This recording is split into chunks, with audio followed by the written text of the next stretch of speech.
Hello, I'm Rich Preston. Welcome to the programme, and we start in Thailand, where there's been a shooting at a school in the capital, Bangkok, leaving several people killed and many more injured. Police say the suspect, a student, has been found dead in a classroom.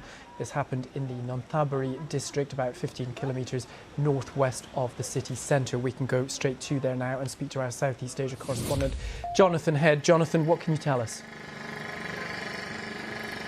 Well, Rich, it's been a pretty grim scene here. You can see the gate of the school over there behind me. This is a very large school. We're not quite sure the number of pupils. It runs into the thousands. It's a secondary school. We've seen ambulances continue to come out. The shooting was started about 2.5 hours ago. It's now at least an hour and a half since the shooter, who turns out to be a 14-year-old pupil at the school, appears to have turned a gun on himself and shot himself, and he's dead. He's among 7 who are now known to have been killed in this incident. We've spoken to a student here who said she saw him going from classroom to classroom, firing into the classroom. She saw her own teacher getting shot before she got out with her friends. So all the pupils have been evacuated, but they have still been bringing injured people out. We've seen ambulances coming out at regular intervals, and the police are inside now trying to ascertain obviously exactly what happened, but of course they'll be looking into the background of this 14-year-old student and what his motives might have been. Jonathan, what do we know about the conditions of those who were injured? We know that some are quite serious, but we don't know how serious. I mean, obviously it's gunshot wounds. Some of them could be quite serious at the moment. And at this stage, we're not sure these numbers are absolutely final.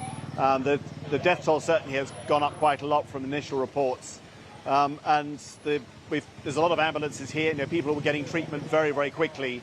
I mean, we're not in the centre of Bangkok here. We're just outside on the outskirts in Nonthaburi, but there are hospitals nearby. There were ambulances and paramedics on the scene very quickly. You can imagine it was a very, very distressing scene. Of course, all the pupils who were evacuated were in a very distressed state. There were a lot of parents coming down here as well. And of course, there will now be questions about how a 14-year-old got hold of, it was a handgun. But officially in Thailand, it's very difficult to get a gun license. You know, it's very hard to do that. But we know there are a lot of illegally owned guns in the country, very high numbers. There's a lot of gun crime. We've had other school shootings in the recent past. There was one just in February in the south of the country where politicians raised the questions, you know, how is it that a 14-year-old in this case, or in that case an older student, can get hold of a gun so easily? So inevitably those questions will be asked again about how effective Thailand is at controlling the possession of guns.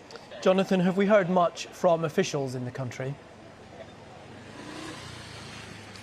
We've been hearing mostly from the police chief, and that's mostly factual, but we've seen officials from the Prime Minister's office here, so we expect that Prime Minister Anutin Charnvirakul will come down here at some stage later, and I expect he will speak for the government for their thoughts on this.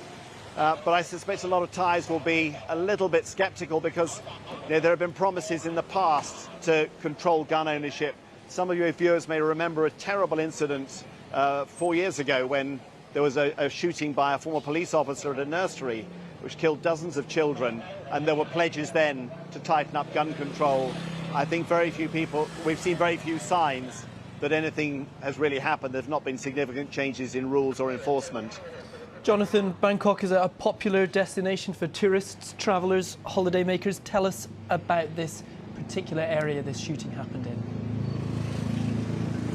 I don't think many tourists would come here, although it is very close to the capital. I mean, Nonthaburi, but it's a big suburban town on the outskirts of Bangkok. A lot of people commute from here into the city. It's quite a big economy in itself. And Bangkok dominates the Thai economy to an extraordinary extent. The only other really dynamic parts of the economy, of course, are the tourist economy. So you've got huge numbers of people in the capital, and you have these very big clusters of urban residential areas outside the city. This is one of them. And Jonathan, tell us a bit more about the school. I know, I have to say, we've just got here. It's a very large school. We're still trying to ascertain the numbers. So the age range goes, it's basically a secondary school, right down to about sort of 8 or 9 years old, up to 18 years old.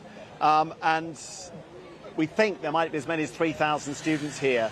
So it is a very large school, even by Thai standards. OK, Jonathan, just before we leave you to it, just recap the very latest that we know as it stands.